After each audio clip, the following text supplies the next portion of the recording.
नमस्कार दोस्तों, स्वागत है आपका पुरातत्व के सबूत में। आज हम विक्रमशिला बौद्ध विद्यापीठ के बारे में जानेंगे। विक्रमशिला विद्यापीठ बौद्ध ज्ञान का रहस्यमय किला जिसने दुनिया को चौंका दिया। राजा धर्मपाल की महान योजना। इतिहास बताता है कि पाल वंश के राजा धर्मपाल ने इसे 8वीं शताब्दी में स्थापित किया। कहा जाता है कि उन्हें बौद्ध धर्म की शिक्षा का ऐसा केंद्र बनाना था जो नालंदा से भी बड़ा हो। विक्रमशिला को गंगा के तट के पास बनवाया गया। भारत की धरती पर ऐसी अनेक विद्या परंपराएं रहीं, परंतु विक्रमशिला विद्यापीठ का नाम सुनते ही मन में रोमांच से भर उठता है। यह कोई साधारण शिक्षालय नहीं था, बल्कि बौद्ध धर्म, तंत्र दर्शन और आध्यात्मिक शोध का ऐसा केंद्र था जिसने एशिया के विद्वानों को खींच लाया। तिब्बती बौद्ध ग्रंथों में इस विश्वविद्यालय का विस्तार से उल्लेख मिलता है, जहाँ ज्ञान की अग्नि जलती थी और हजारों भिक्षु, विद्वान तथा साधक जीवन का अर्थ खोजने के लिए आते थे। आज भी इसकी गौरव गाथा इतिहास की धड़कनों में सुनाई देती है। विक्रमशिला एक ऐसा स्थान जो यात्रियों, साधकों और विद्वानों के लिए आसान हो, लेकिन इसकी स्थापना मात्र शिक्षा के लिए नहीं थी। कुछ तिब्बती ग्रंथों में वर्णित है कि यहाँ गुप्त तंत्र, साधना, योग विद्या और बौद्ध तर्कशास्त्र का गहरा अध्ययन कराया जाता था। कई विद्वान इसे गुप्त ज्ञान का दुर्ग तक कहते हैं। विद्या का महासंगम, हजारों छात्रों का निवास। तिब्बती ग्रंथों में कहा गया है कि यहाँ 1000 से 2000 तक छात्र और भिक्षु रहते थे। वे केवल भारत से नहीं, बल्कि नेपाल, तिब्बत, भूटान, चीन, श्रीलंका और मध्य एशिया से आते थे। यहाँ प्रवेश आसान नहीं था। कठोर परीक्षा, गहन अध्ययन के बाद ही विद्यार्थी दीक्षित होते।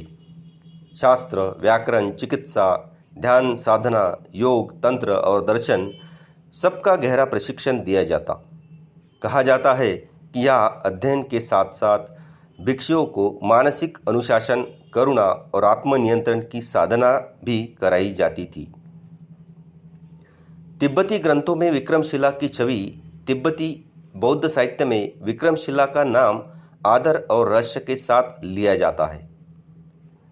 कुछ ग्रंथों में इसे ज्ञान की पर्वत श्रेणी कहा गया है, जहाँ प्रवेश करना आध्यात्मिक परीक्षा से गुजरना है। अनेक तिब्बती लामा और आचार्य यहाँ अध्ययन कर लौटे और अपने देशों में बौद्ध धर्म का प्रसार किया। ग्रंथों में इसकी तुलना नालंदा से की गई है, पर कहा गया है कि विक्रमशिला में तंत्र साधना और दर्शन का गहरा अभ्यास होता था। यहाँ गुरु और शिष्य के बीच अत्यंत विश्वास और आध्यात्मिक संबंध बनता था। कई ग्रंथों में ऐसे लामा का उल्लेख है जिन्होंने यहाँ रहकर शून्यता और करुणा पर गहन विमर्श किए। विद्या और राजनीति का अनोखा संगम। विक्रमशिला केवल शिक्षा का केंद्र नहीं था, यह बौद्ध राजाओं और सांस्कृतिक केंद्र भी बना। यहाँ अध्ययन कर लौटे विद्वानों ने दूर दूर तक बौद्ध धर्म के प्रचार में योगदान दिया। तिब्बती यात्रियों के अनुसार विक्रमशिला में राजाओं और विद्वानों का स्वागत होता था, परंतु यहाँ सांसारिक शक्ति से अधिक आध्यात्मिक अनुशासन का महत्व था। कुछ ग्रंथों में उल्लेख है कि यहाँ गुप्त ग्रंथों की सुरक्षा के लिए विशेष कक्ष बनाए गए थे। विद्या का संरक्षण सर्वोच्च प्राथमिकता थी। नालंदा से जुड़ी प्रतिद्वंद्विता और सहयोग। कई तिब्बती स्रोत बताते हैं कि विक्रमशिला और नालंदा के बीच प्रतिस्पर्धा थी, परंतु यह प्रतिस्पर्धा ईर्ष्या की नहीं, बल्कि ज्ञान की थी। यहाँ के आचार्य तर्क में नालंदा के विद्वानों से बहस करते। कुछ ग्रंथों में उल्लेख है कि विद्यार्थियों को दोनों विश्वविद्यालयों में शिक्षा प्राप्त करने के लिए भेजा जाता। इस परंपरा ने बौद्ध शिक्षा को नई ऊंचाइयों तक पहुंचाया। विनाश की त्रासदी, किंवदंती या इतिहास। तिब्बती ग्रंथों में यह भी वर्णित है कि विक्रमशिला पर बार बार हमले हुए। अंतिम बार तुर्क आक्रमणों ने इसे नष्ट कर दिया गया। कई ग्रंथों में कहा गया है कि आग में ग्रंथ जल गए, परंतु कुछ भिक्षु उन्हें बचाकर तिब्बत ले गए। यही कारण है कि आज भी तिब्बती बौद्ध परंपरा में विक्रमशिला के ज्ञान को पवित्र माना जाता है।